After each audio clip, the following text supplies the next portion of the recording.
गिबि गिबियावनो आंनि स्पर्टेलनि गासिबो नोंथांमोनखौ साफ्रोमखौबो आंनि मोजां मोननाय आरो खुलुमनायखौ जासिनानै आङो औवारि बाहागि सन्मेलननि आफादगिरि हिसाबै नोंथांमोननि सिगाङाव जोंनि औवारि फोलेरखौ बा औवारि फोलेरनि जे सन्मिलन बेखौ खुंनायनि जाहोना बा खुंनायनि जाहोनाव मा जोंहा थांखि दं बेखौ नोंथांमोननिसिम आं बुंहरनो सानदों। सिगाङावनो जोंहा 2020आव सेथि औवारि बाहागि सन्मेलनखौ जों दैमुगुरि गामियाव अर्थात दैमुगुरि टाउननि दैमुगुरि गामियाव जों खुंदों। बे NTPC सालाकाटिनि खाथि गामि। बिनि उनाव जोङो 2021आव नैथि खेब औवारि बाहागि सन्मेलनखौ जों खुंनाय जादों लांगिन थिनालि कार्बि आंलं। बेवहायबो जोंनिफ्राय गोबां जोंनि औवारि फोलेरनि औवारि बंस'नि गोबां सोद्रोमाफोरा बेवहाय बाहागो लादोंमोन। फ्राय 300 जननि बांसिनानो बेवहाय बाहागो लाहैदोंमोन। जे सेथि खेब खुंनायाव जों खम जादोंबा बेवहाय बाहागो लादोंमोन बुरजा गोबाङानो। आरो देग्लाय जोङो बे सिमुल गामि अन्थाइबारि गामियाव जों थामथि औवारि बाहागि सन्मेलनखौ जों खुंनायनि लाहार फाहार लादों। आरो बे फैगौ फेब्रुवारि दाननि 14 आरो 15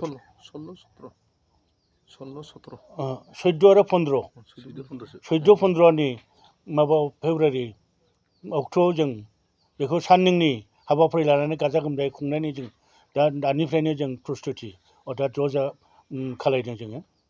जोंनि उद्देश्यआनो जाहैबाय बाहागि सन्मेलननि उद्देश्यआनो जाहैबाय जे आसाम हादराव गुबुन गुबुन जायगायाव गुबुन गुबुन माबायाव थानाय जोंनि औवारि फोलेरखौ जों ज' जथायनानै जोंनि आर्थिक बा जोंनि शिक्षा दिक्षा जोंनि संस्कृति जोंनि धोरोम जोंनि भाषा सोलोंथाइ बेफोरखौ लानानै जों सावरायनायनि थांखि लादों। आरो बे सावरायनायनि गेजेरजों जोङो जोंनि बाहागिफोरनि गेजेराव जों जौगाखांनायनि जोंनि बाहागिनि गेजेराव जों थांना थानायनि लामाखौ जों बोरै जों दिन्थिनो हायो प्रदर्शक हिसाबै बे बाहागि सन्मेलना मोनसे गिदिर थांखि लानानै दङ जोङो।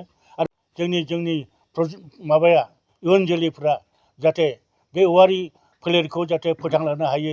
बे औवारि फोलेरखौ सारा आसामाव थानाय मानसिफोरनि बाहागिफोरनि गेजेराव जे मोनसे गुदुं गोसा आरो मोजां बाथ्राखौ जाहाथे फोसावनानै जों जेब्लाबो अनलायनाय जों जेब्लाबो गावजों गाव मोनसे थि सोमोन्दो लाखिनानै जों आवगायलांनाय जोंनि इयुननि फिसा फिसौखौ जों जाहाथे गाज्रिनिफ्राय मोजाङाव लाबोनाय आरो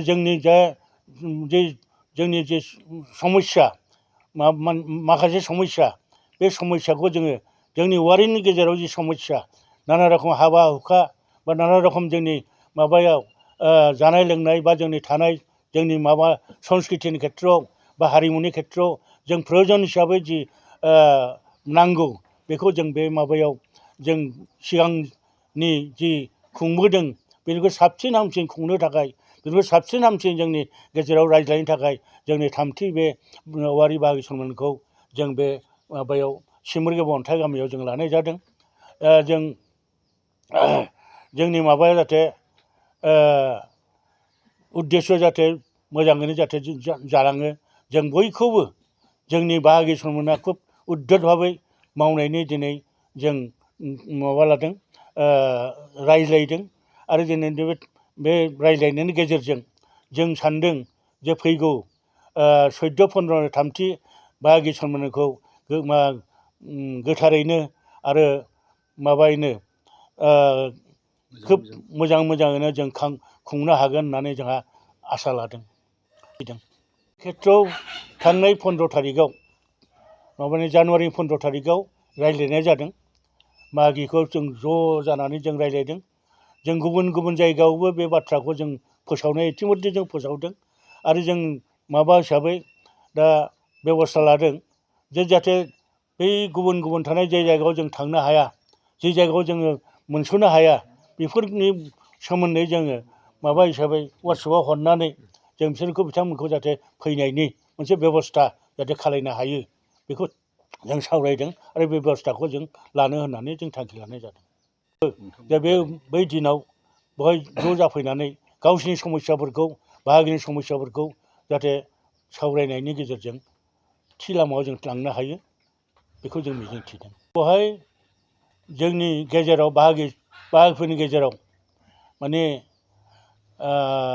इडुकेसनिस्ट बा रोंगौथि गोनां बिथांमोनखौ जोङो आलासि महरै लाबोनो जों नाजादों बा आलासि महरै जों लाबोनो जों थांखि लादों। आरो बिथांमोननिफ्राय जोंनि बाहागि, औवारि बाहागि बा औवारि सम्प्रदायनि, औवारि बंस'नि जे माबा हिसाबै जों फैखो, बोरै फैखो, जे औवारि बंस'आ बोरै मानिफ्राय माबा बोहैबोखो, बेफोरखौ जों बिथांमोननिफ्राय निस्सय मिथिगोन। रोंगौथि गोनां बिथांमोन दं, माखासे दङ, जायफोर बिथांमोनखौ जोङो खुब खम समनि बिथोरावनो जगाजग लानानै बिथांमोनखौ लाबोनायनि जों नाजादों। आरो बे बाहागि समाव जोंनि जे माखासे जे जोंनि बाहागिनि गेजेराव जे गावजों गावनो मोनसे सिनायलायियाव, गावजों गावनो माबायाव जे गुलाय गुजाय जादों, बेफोरखौ निस्सय बे माबायाव थामथि औवारि बाहागि सन्मिलनाव मोजाङैनो जोंखौ मिथिहोलांगोन। आरो जों बिथांमोनखौ आसा खालामदों बिथांमोना जोंनि बाहागि सम्पर्के गोबां बाथ्राखौनो जोंखौ मिथिहोलांगोन। बे माबाखौ जोङो सावरायगासिनो दङ। जों माखासे माबाखौ लानानै जोंनिफ्राय कन्टेक्ट नाम्बारखौ हरनानै जों मिथिनाय दंबावो, जेनेबा दब'खाव दङ, कार्बि आंलंआव दङ, बासुगावआव दङ, नैबे सालाकाथियावनो दंबावो, दियाबारि बिलासपुराव दंबावो। जोंनि बेयाव बेफोर माबाखौ जोङो जेनेबा पाटगावआव दङ।